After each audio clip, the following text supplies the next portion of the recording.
예, 우선 국정원 이종석 국정원장의 기관 보고를 한번 여러분에게 보여드리도록 하겠습니다. 국정원이 자체 기관 보고를 저희들에게 했습니다. 임의 제출과 압수수색 과정에서 쌍방울 대북 송금 사건을 균형 있는 시각으로 바라볼 수 있는 국정원 내부 여타 자료들은 누락되었고, 특히 감찰부서가 수원지검의 긴밀한 창구 역할을 하면서도 정작 쌍방울과 경기도의 연관성은 확인하지 못한 이창현 특별수사관이 주도했던 감찰 결과서는 수원지검에 공식 제출하지 않은 것으로 확인되었습니다. 이렇게 이야기했습니다. 오늘 이 자리를 빌어서 여러 증인이 나왔고, 쌍방울 관계자 그리고 수원지검 관계자, 변호인 많은 분들이 나왔습니다. 국가정보원 기관장께서 특별하게 보고를 했습니다. 이창현이라고 하는 특별수사관은 2022년 윤석열이 대통령 되자마자 7월에 이 특별수사를 합니다.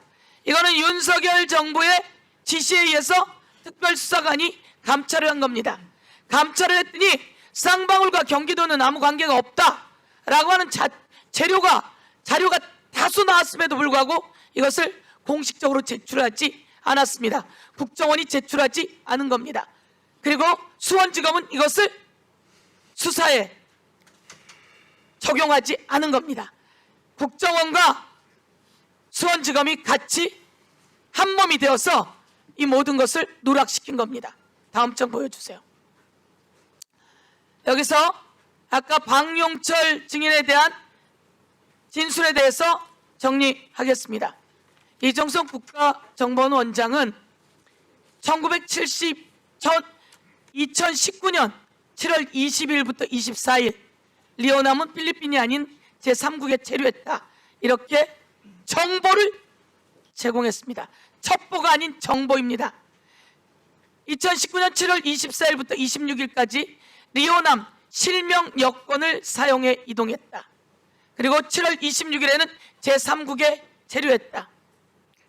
수원지검이 얘기하는 리오남은 7월 24일부터 27일까지 있었다고 했습니다.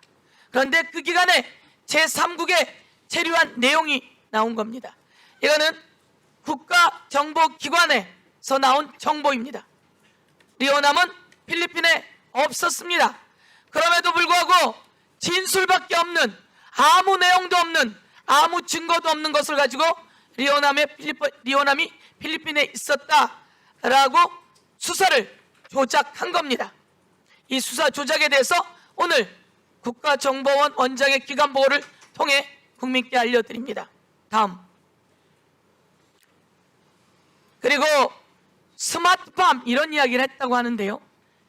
경기도를 대신해서 북한에 송금했다고 주장한다면 황해도 지역 내에 스마트팜이 건설이 되어야 하는데 지금도 황해도 내에 스마트팜은 건설되어 있지 않다는 거 아닙니까?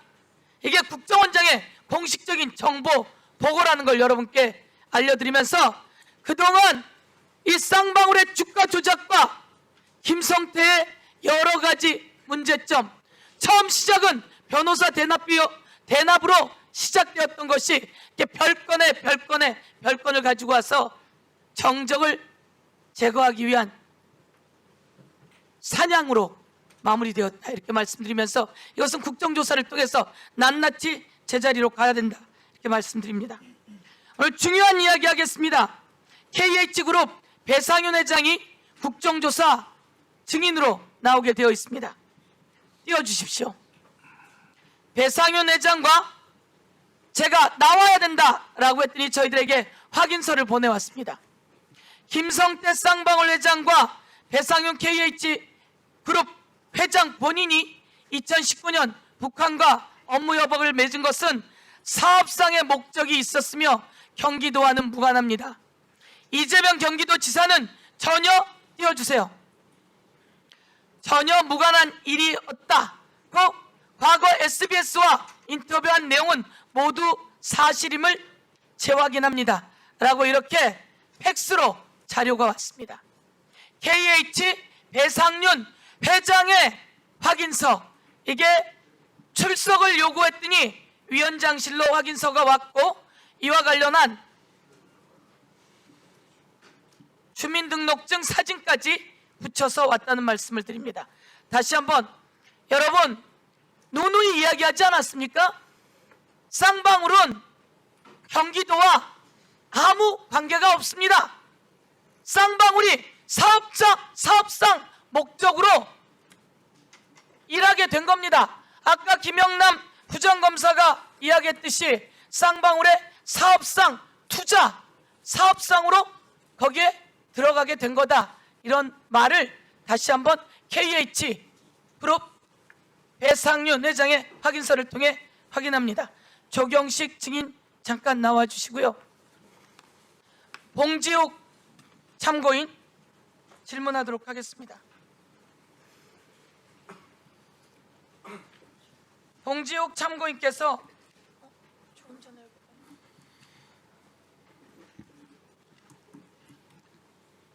봉지욱 참고인도 마이크를 좀 가져다 주세요. 네, 잠깐 나와 멈춰 주시고 예, 나와 계시는군요.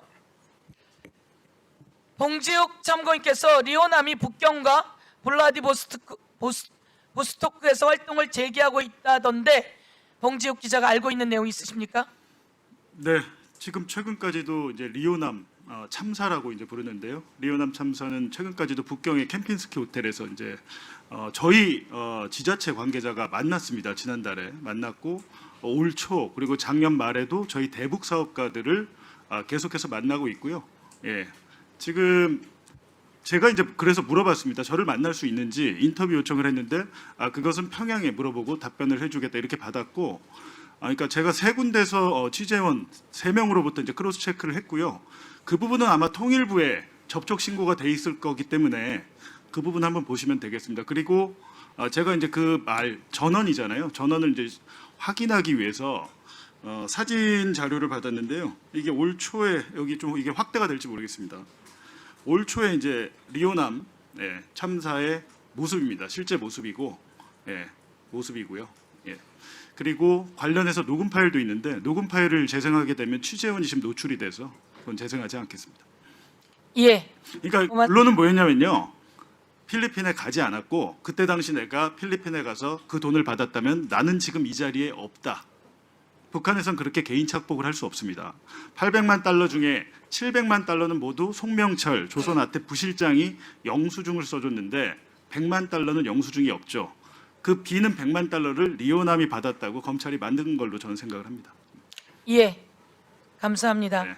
제가 남북 정상회담을 위해서 북에 13박 14일을 머무른 사람입니다. 보도 분야 남측 준비 대표로 있었습니다. 북과 협상을 합니다. 생중계를 위해서 KBS에서 생중계 차량을 가지고 올라가겠다고 합니다. 그래서 북한에다 허락을 요청합니다. 그러면서 이 차량을 거기다 두고 올 테니 이것은 그때 KBS 기자들과 다 이야기된 겁니다.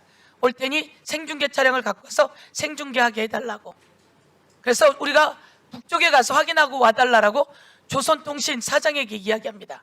조선통신 사장이 북에 가서 확인하고 와서 하는 말이 생중계 허용하겠습니다. 그러나 그런 생중계 차량은 돈도 비싸고 저희들은 가질 수 없습니다. 다시 가져 내려가십시오. 라고 해서 KBS가 그 차량을 가지고 갔다가 가져 내려온 적이 있습니다.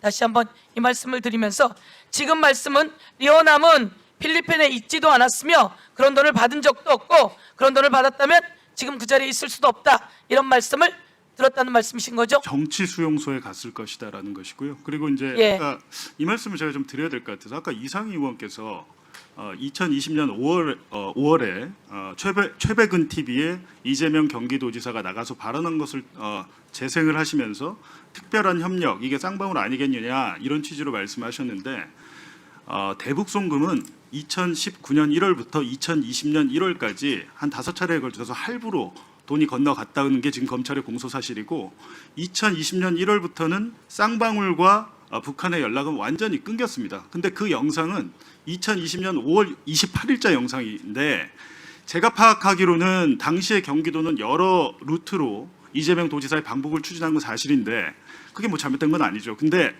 2020년 한 6, 7월경에 방북 초청장이 남북경제협력연구소 김한신 대표한테 리오남이 보냈던 걸로 저는 그렇게 들었습니다.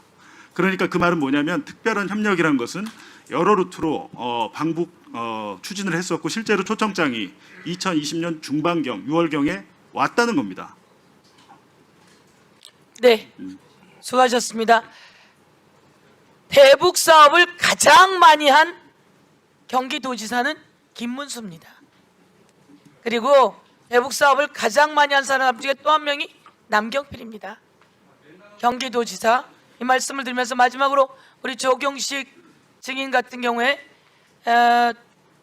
박상용 검사실에 김성태와 함께 외부 도시락이 들어갔을 때 같이 도시락을 먹은 적이 있습니까?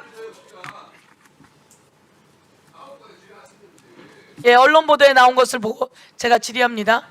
예, 지금은 말씀드리기가 좀 곤란합니다. 네, 곤란하십니까? 예, 들어가셔도 좋습니다. 네, 말씀하십시오. 네, 지금 오후에